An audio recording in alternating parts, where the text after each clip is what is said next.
This is a vision of Africa as we imagine it to be. But this is the exception, not the rule. Such a pristine sanctuary is rarely found in today's Africa. This is a special oasis where wildlife is isolated, never managed or controlled by man. Here, endangered animals like the wild dog thrive in greater numbers and larger packs than anywhere else in Africa.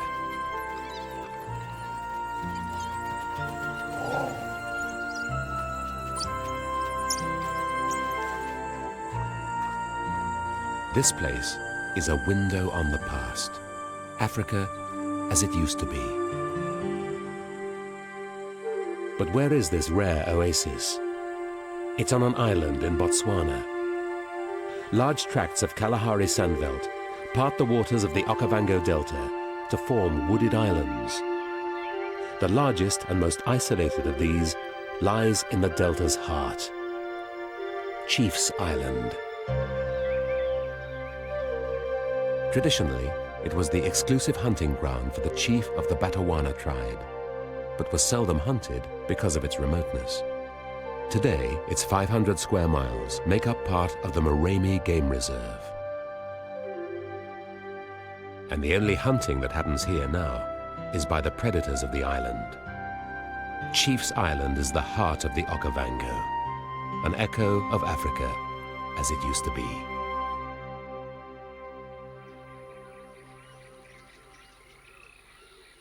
The cool twilight hours of dawn and dusk provide the best hunting on Chief's Island, so this is the time when most predators are active.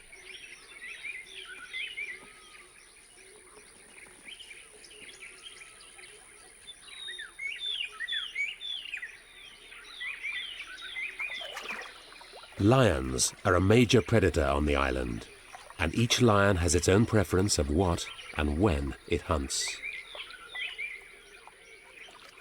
Some are just setting out. Others have been busy all night.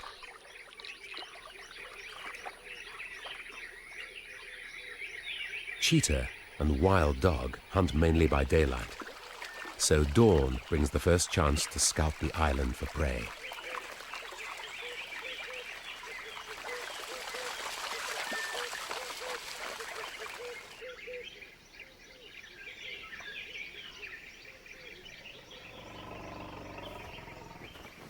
The elephant is one of the few animals that the predators ignore.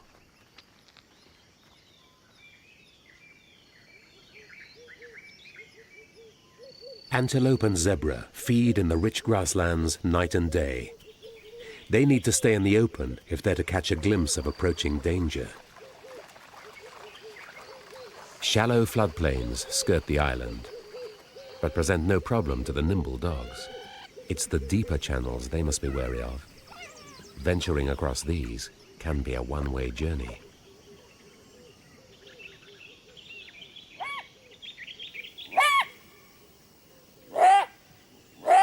The jackal's barks mean that large predators are on the prowl.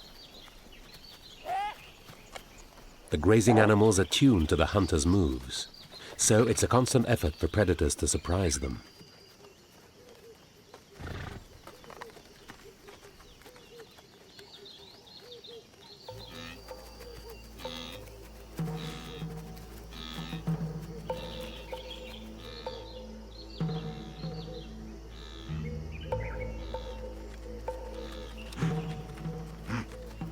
Heads slung low, the dogs stalk as one, sizing up their chances. The wildebeest have strength in numbers.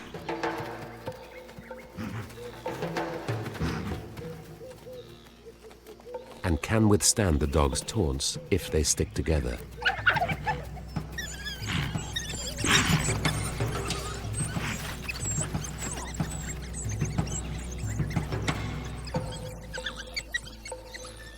perhaps this is just a warm-up.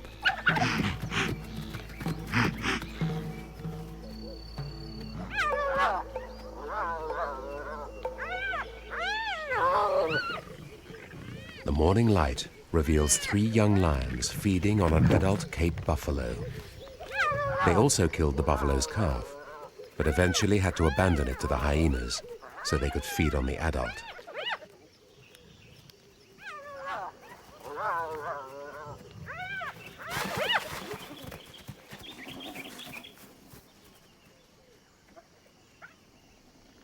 The arrival of a large male lion brings new problems.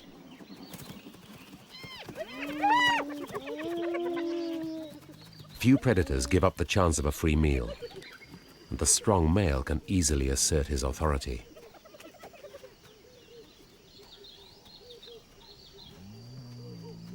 It took the young lions most of the night to bring down the buffalo. They'll be reluctant to let it go.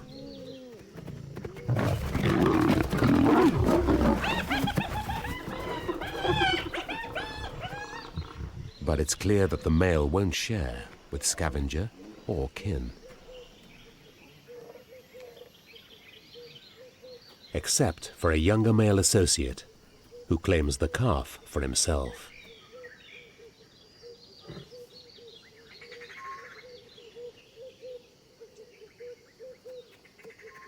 The young lions are powerless against the mature male.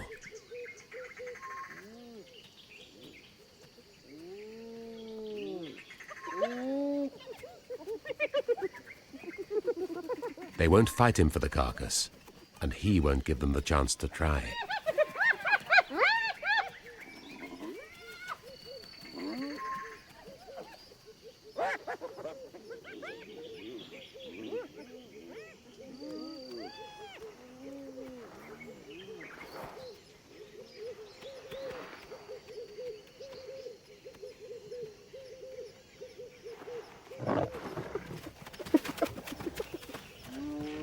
Alone with 2 kills, the younger male is faced with a dilemma. He can't eat both at once, but his instincts won't let either go.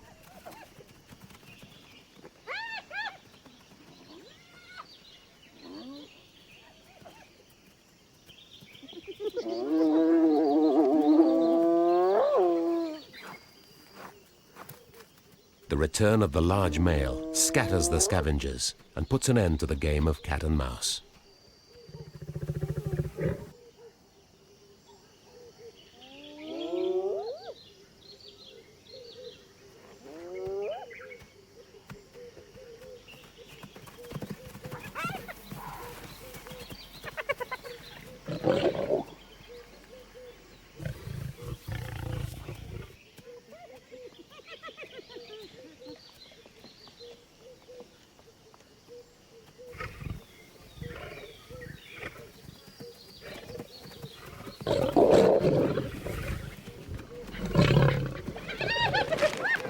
The young lions take a chance and return to the kill.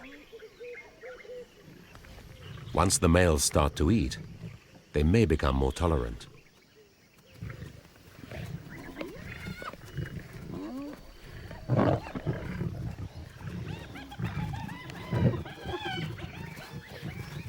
So far, so good, but they're still cautious.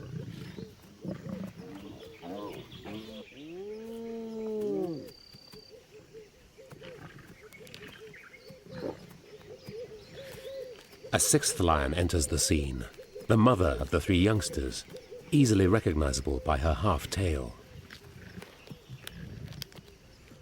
Lions are instinctively protective of their kills, and strength overrules family ties.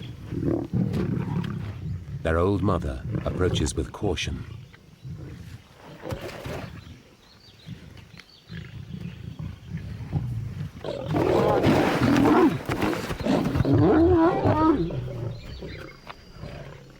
This is not a pretty picture of family life, but it is typical lion behavior.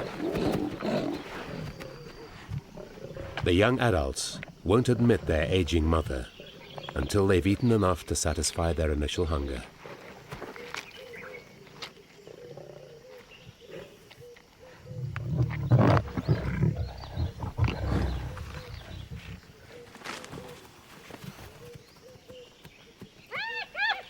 conflict has attracted attention. And they're driven off once again. The dominant male cannot eat the whole buffalo, but he needs to assert his authority. He eats first, and when he's satisfied his hunger, the younger lions will be allowed to return. They will wait until the mature male is ready.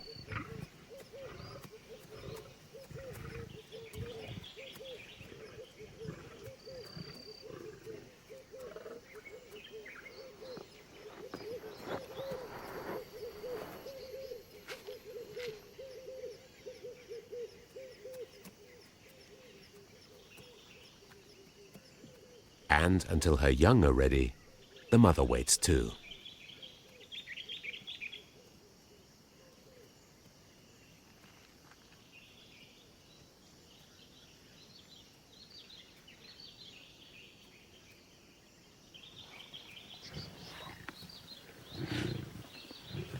When she's near them, she remains submissive and cautious.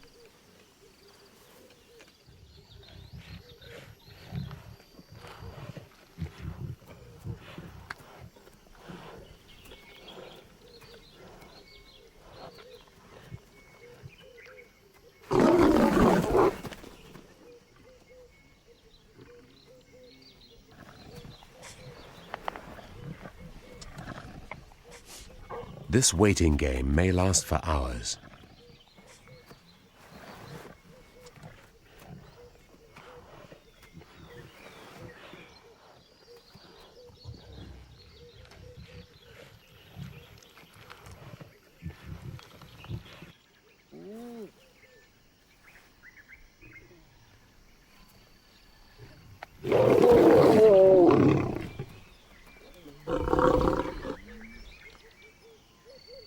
But the hyenas will wait the longest.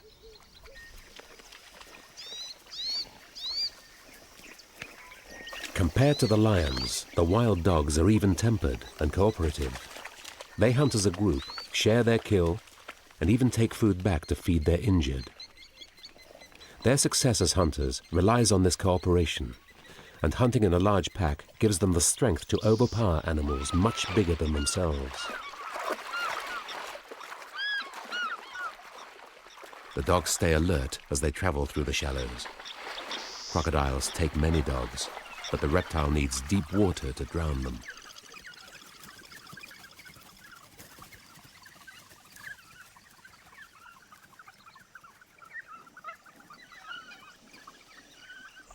If the water is deep enough for hippos, then it's definitely deep enough for crocodiles, and the dogs take the long way round.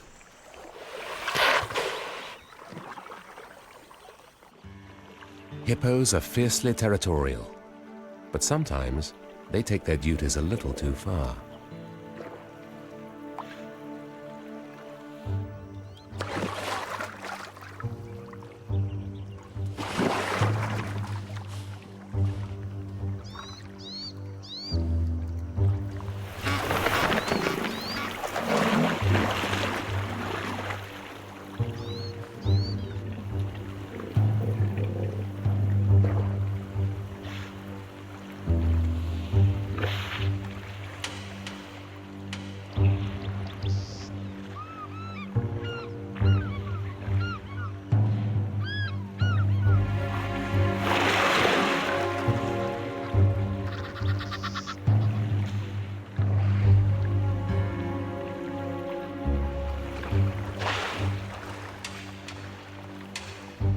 The Egyptian geese retreat to the scanty protection of some floating foliage.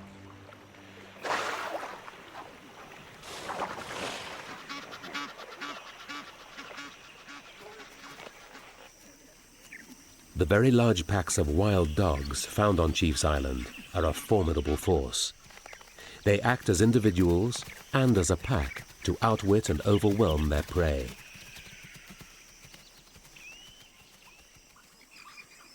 Kudu have sharp hearing, but the dogs stalk in silence. Once they've targeted their prey, they seldom give up.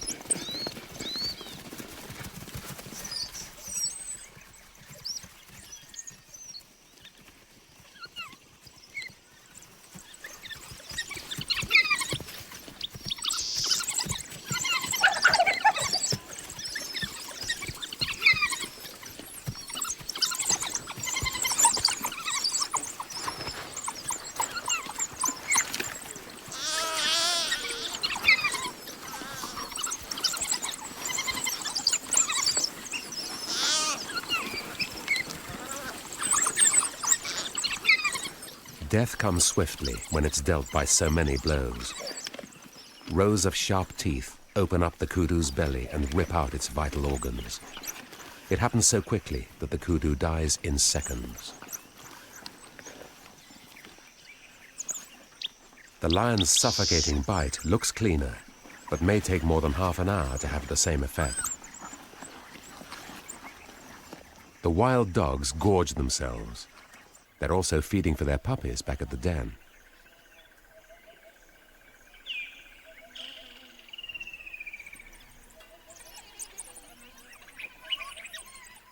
Once they're full, they return straight to the den.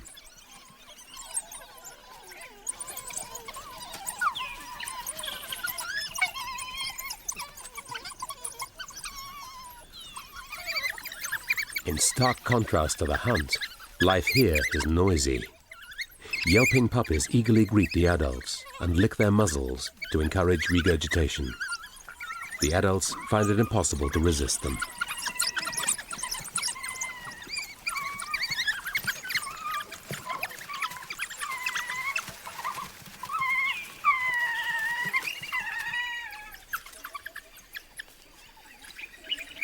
Guardians look after the puppies while the other adults hunt.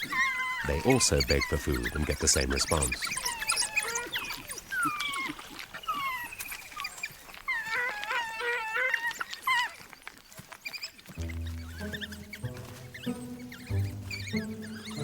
The puppies soon learn to protect their food from each other.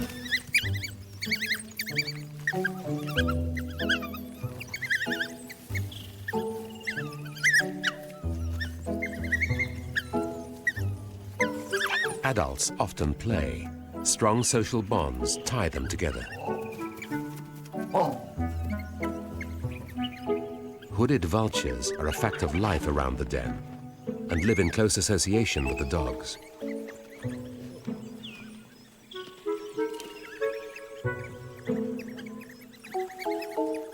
As well as clearing up the scraps and waste, the vultures provide a constant source of amusement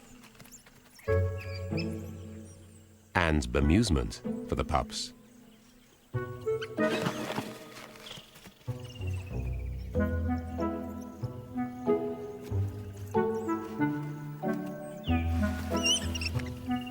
Play fighting at this early age tests their strength and helps set their rank in later life.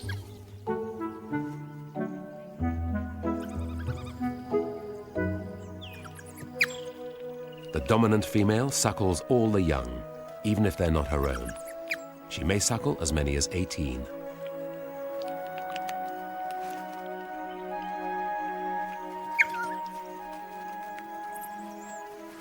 The morning is heating up, and the dogs are full. They've eaten well, and may not need to hunt again today.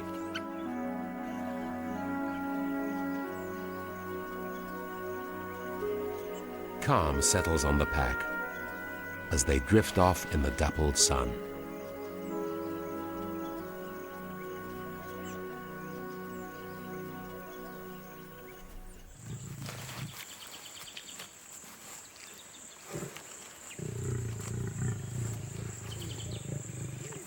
The hyenas are still waiting, but seem relaxed. At last, the young lions have let their mother onto the kill. Buffalo can weigh up to a ton, so there's enough to feed all the lions, if they let each other feed.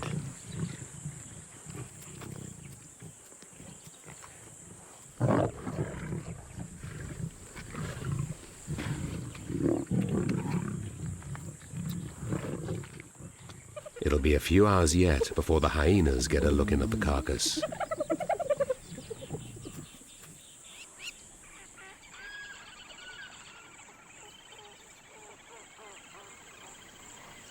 A pair of cheetahs warm themselves on a termite mound as they scan the floodplains for prey.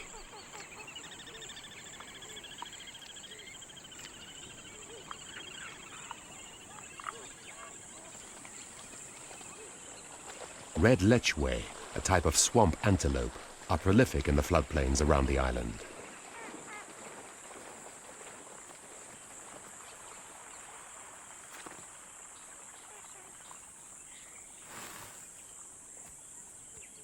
But they're easily spooked and can leap quickly through the shallow waters.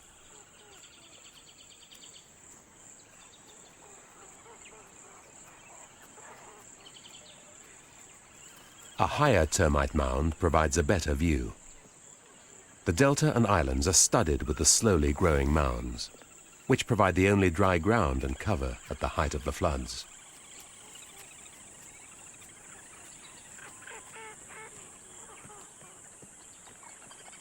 At the moment, the open floodplains seem distinctly lacking in cheetah prey.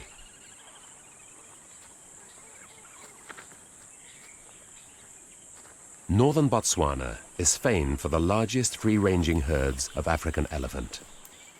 It's estimated that over 100,000 elephants populate these lands, more than 15% of the whole African population. In the wet season, the elephants roam the surrounding Mopane woodlands. But in the dry season, they move into the delta to take advantage of the lush foraging on the islands. But elephants can be very destructive to their habitat. Some believe that Botswana is already overpopulated by elephants, and the government faces a dilemma. Should they allow controlled hunting or culling in order to protect this pristine habitat? A habitat up to now unregulated by man. The annual floodwaters from the Okavango and fertilizer deposited by huge herds of elephants, buffalo and antelope keep the floodplains fertile. And each year, as the waters recede, a fresh supply of food is revealed. Chacma baboons pick their way through the exposed beds of drained lagoons, collecting the tubers of slowly sinking water lilies to eat. Water lilies pepper the waterways with thousands of pink stars and provide the main source of food for the pygmy goose.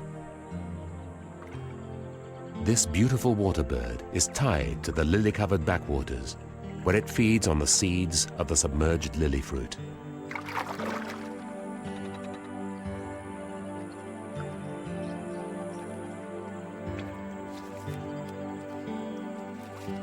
Water lilies aren't just a source of food.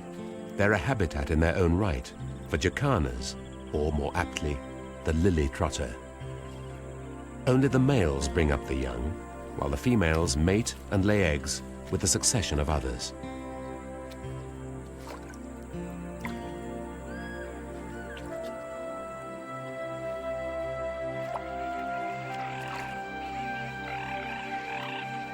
The chicks are mobile from hatching, but are vulnerable on the exposed pads.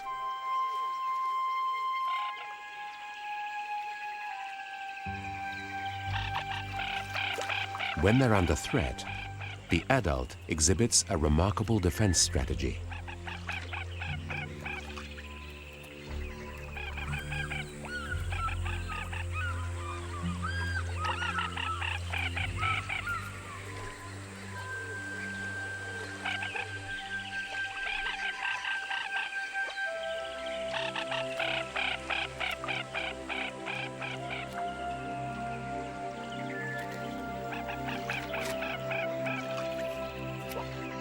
Only to deposit the chicks when danger has passed.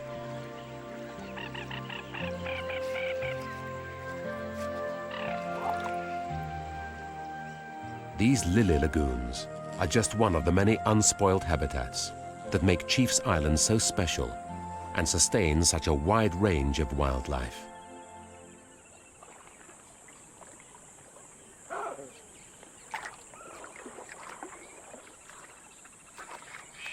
Most of the wildlife on the island is dependent on water, so the shores of the major channels are busy with life's essential routines: drinking, feeding, and raising young.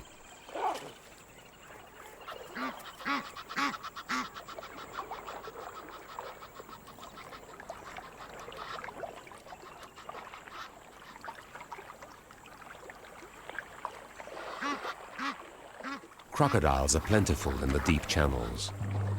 They ambush their prey by stealth, approaching an inch at a time until they're ready to strike.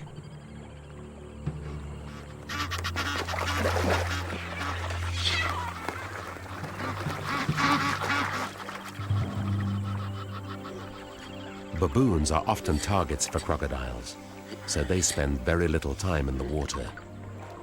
This one is rooted to the spot.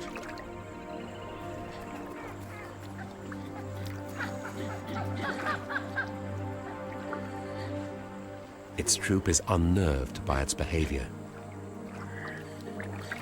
The baboon's leg is held fast in the jaws of a crocodile. But since the floodwaters have subsided, the channel is too shallow to drown the ape.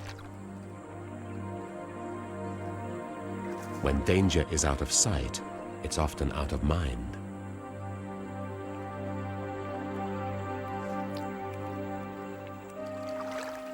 The crocodile releases the highly stressed baboon, expecting it to be drowned.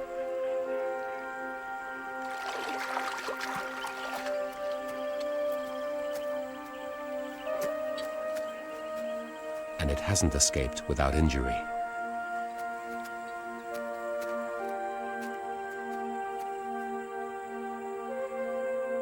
It probably lost a lot of blood in the water and looks like it's in shock.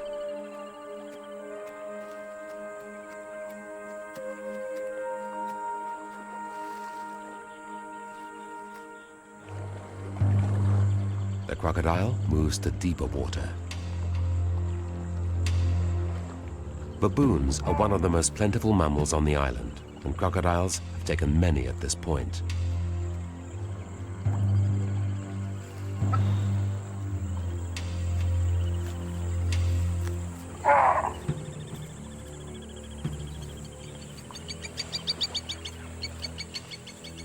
The crocodiles are only dangerous while they're lurking in the water. Their relationship with baboons on land is very different.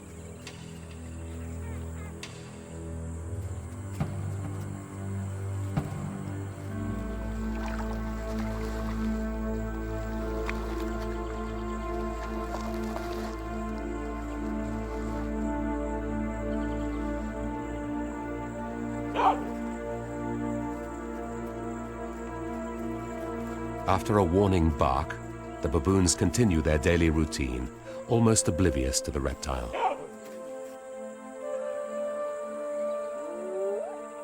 They seem more concerned with something stalking the other side of the inlet.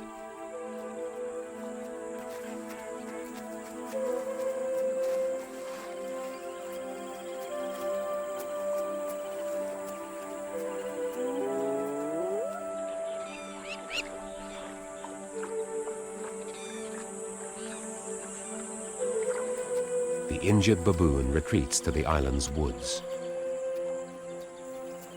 The spotted hyena heads in the same direction.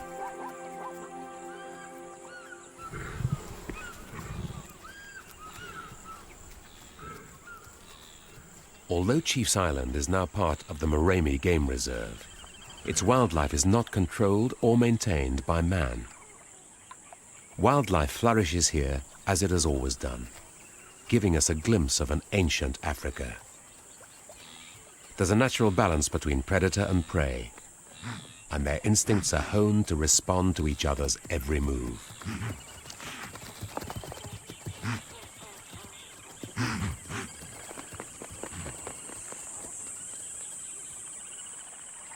The lions have broken cover to drink, so they give up the chance to surprise the wildebeest.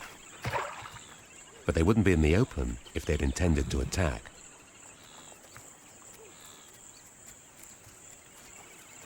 Everywhere the lion pride walks, the prey animals read the signals and assess the risk of danger. Lions seem to miss a lot of opportunities, but they only hunt when they have a reasonable chance of success. These kudu bulls are as wary of predators as the wildebeest. They see the lions approach and move on.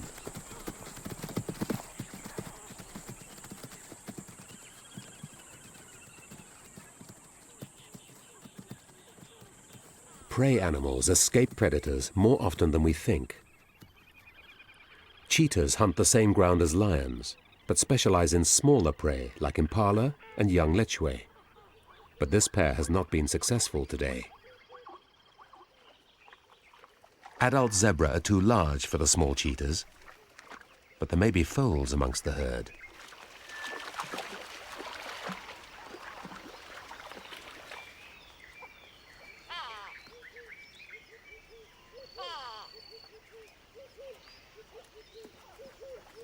Often, cheetahs walk boldly up to their prey, relying on their speed to overhaul their victim when the chase begins.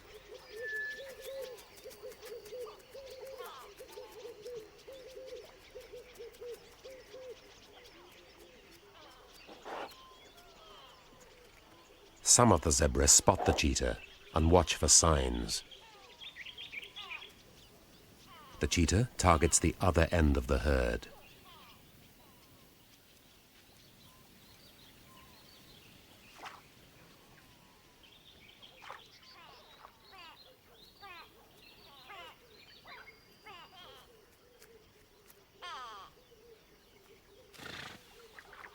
But there are no foals here, and an adult is beyond the cheetah's strength.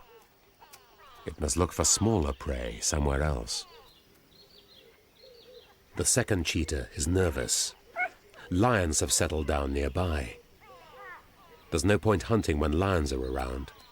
They steal the kills of smaller predators, especially cheetahs. Cheetahs are in direct competition with the other predators on the island. But they're at the small end of the scale. Even the wild dogs use their numbers to harass cheetahs. Most lions avoid the strain of hunting in the heat of midday. Instead, they take time to relax. They're not under threat by any predator.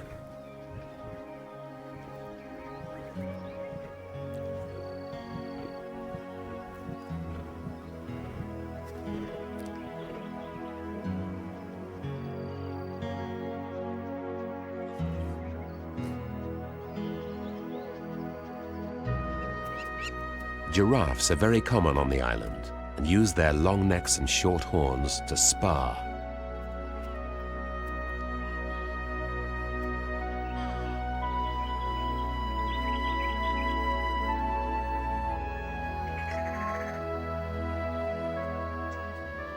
When fighting in earnest, their heads become powerful battering rams, capable of killing an opponent. But mostly they engage in stylized mock fights.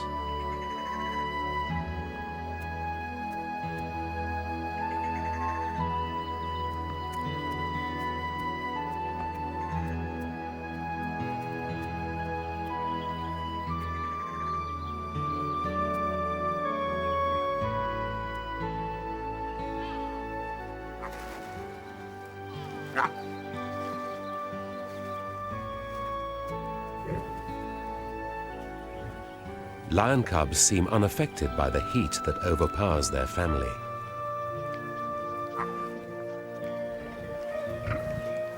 Suckling is one of the few activities the adults have energy for.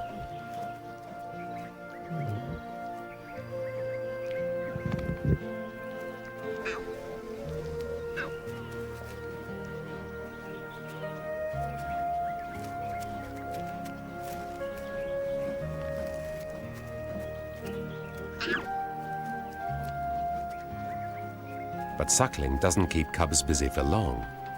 They want to play.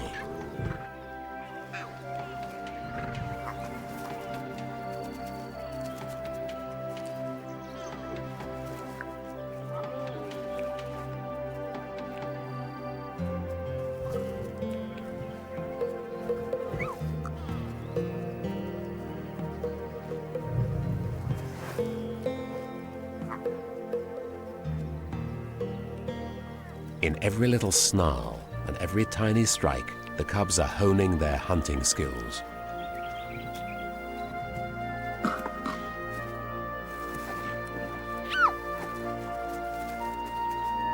It's hard to believe that one day they'll be wrestling with the backs of buffalo.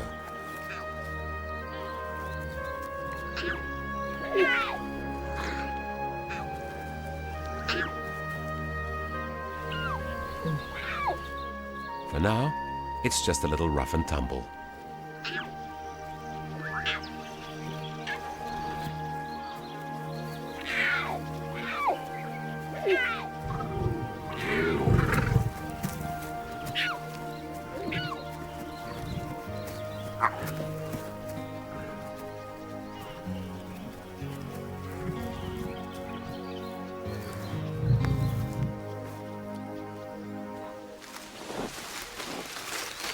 shuddering Hyphene palm sheds its fruit. This is no earthquake, but the skilled manipulation of a strong trunk.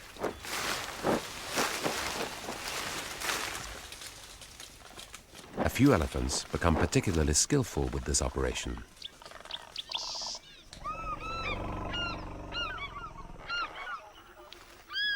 Each falling nut is about the size of a cricket ball and just as hard. The nutritious outer husk is highly prized by elephant bulls, and large numbers invade the palm groves each year to shake down the ripening crop.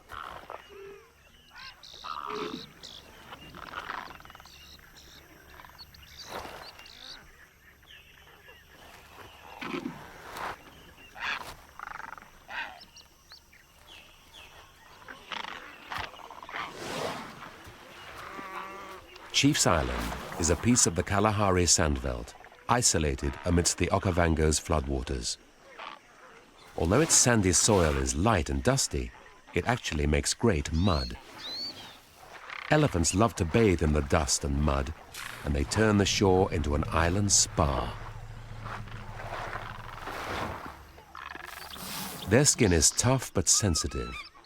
Dust helps rid it of parasites, and mud holds moisture to it, cooling the elephants as it dries out.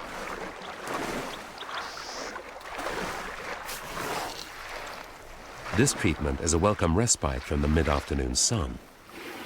It's also good fun.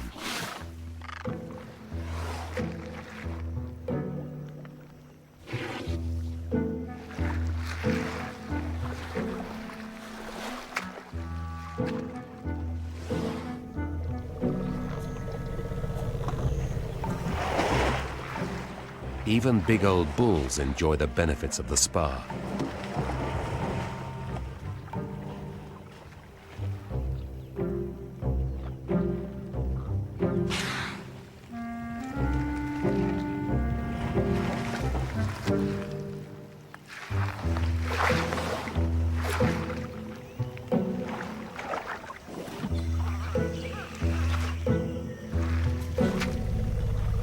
But this youngster is not so sure about the soothing qualities of the sticky mud. It prefers to seek the cool shade, only to be found under its mother.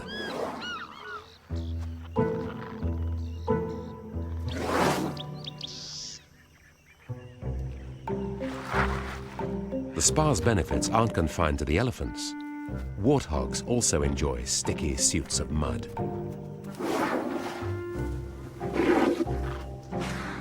Dust bathing can go right over your head if you're too young to cope with headwinds. And this tiny calf is left out altogether. It's too young to control its trunk properly. It can't wait to get out of the heat and into the shady woodlands.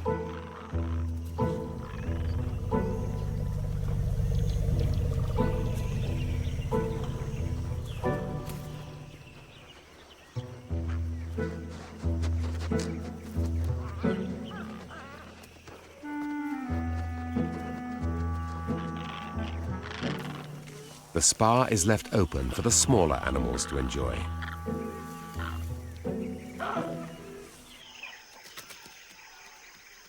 This sycamore fig tree is also the scene of some health treatments. Some baboons engage in grooming.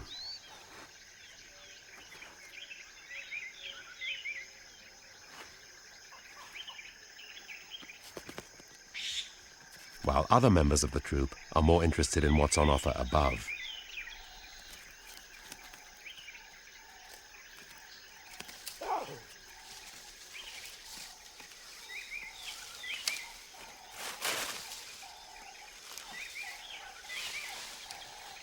Fat green marulas.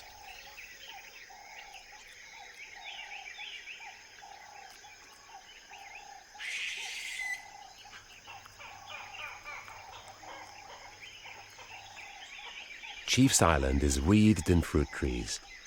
They provide a nutritious addition to the baboon's varied diet.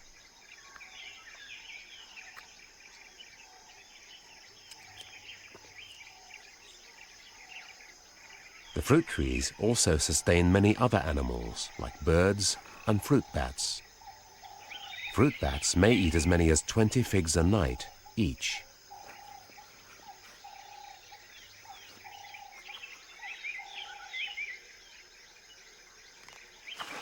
But the benefits of fruit are still unknown to this suckling baby baboon.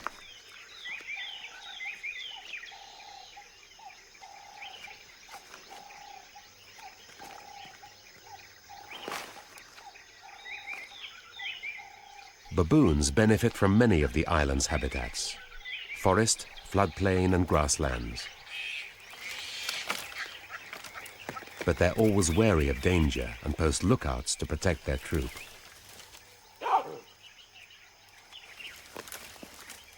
The lookout's barking is triggered by the arrival of a lioness in the grasslands.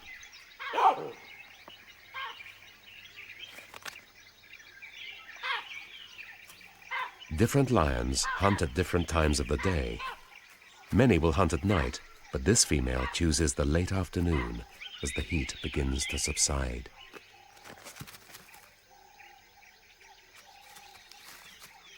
The baboon seems very bold, but he's not putting himself in any danger.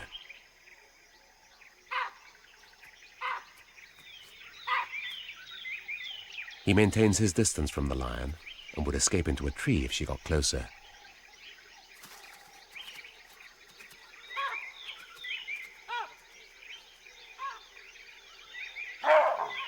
His alarm calls are reducing her chances of surprising any prey.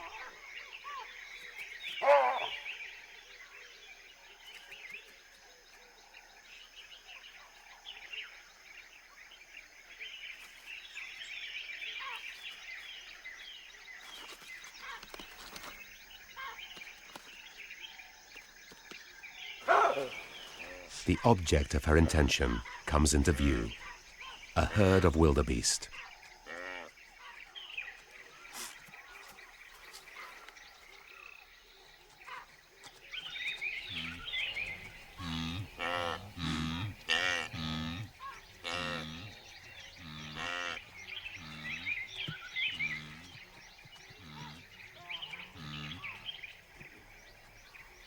They've seen her and quickly assess the danger.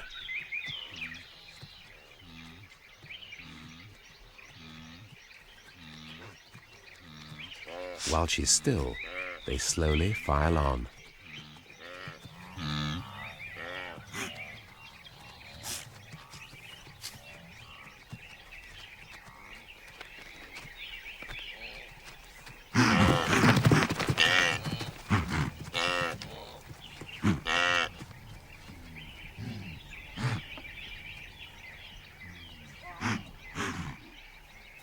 But she's not alone.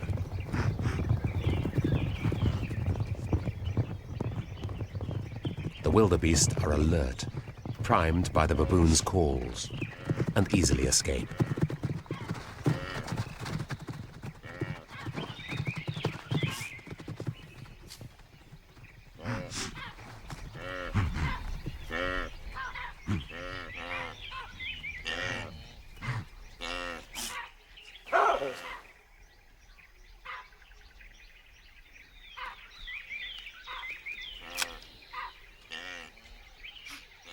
Perhaps tonight, when the baboons are asleep, the lion's chances will be better.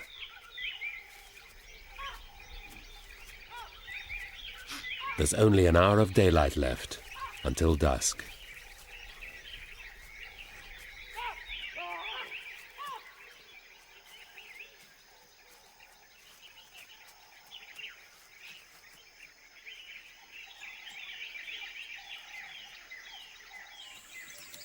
With sundown approaching, the wild dogs are getting frisky and eager to hunt. They have a lot of mouths to feed. They greet each other with face licks and rally round the pack.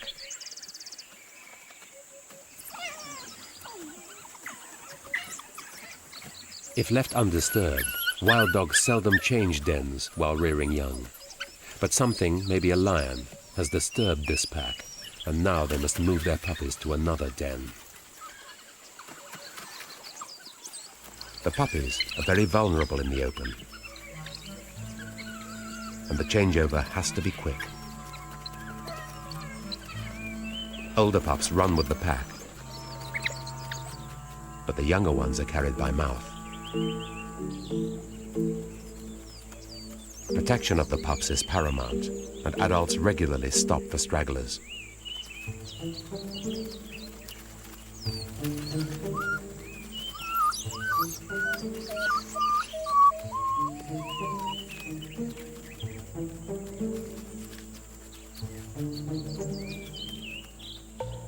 The cheetah has heard the distress calls of the puppies.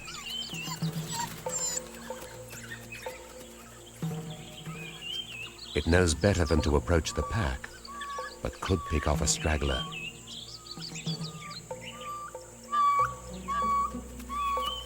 And the smaller puppies do seem to have a problem keeping up. But nothing is that simple for cheetahs.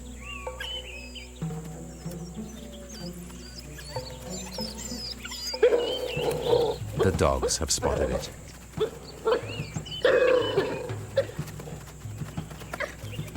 And the little puppy knows when it's time to run for cover.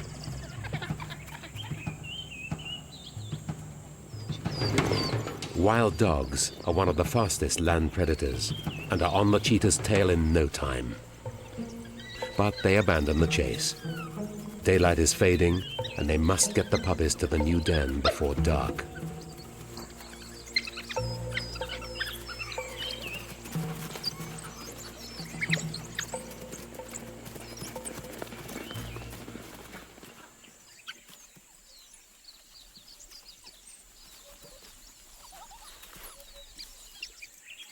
The guardian sees they're safely underground and stands over the den's entrance.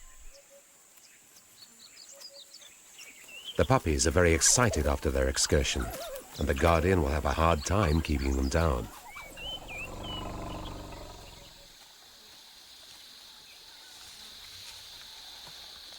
Elephants consume vast quantities of vegetation each day and may spend up to 18 hours foraging.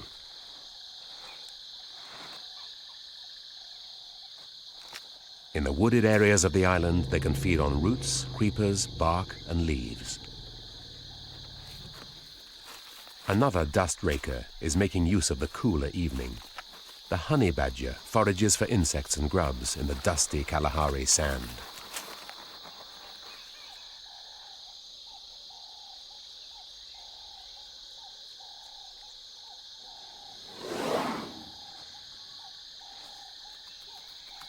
A successful kill brings the large pack into the grasslands.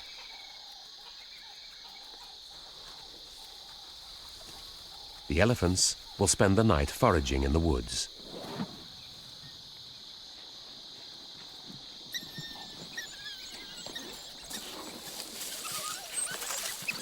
Wild dogs can strip a carcass in a few minutes and soon devour most of the kill.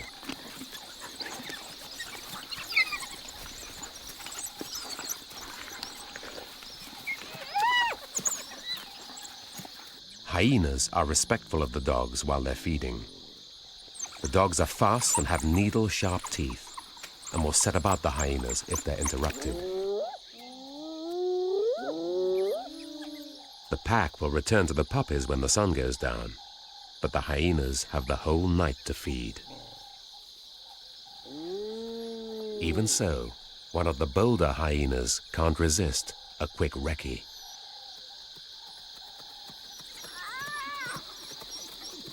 And the dog's tolerance evaporates.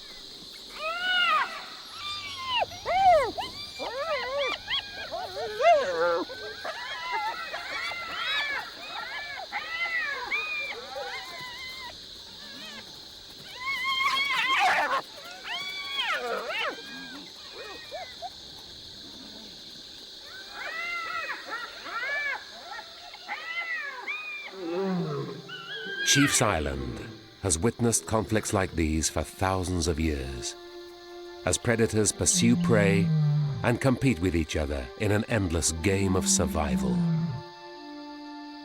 This is a rich but rare paradise, isolated by the watery wilderness of the delta. Its fortune lies in this isolation. Let's hope that its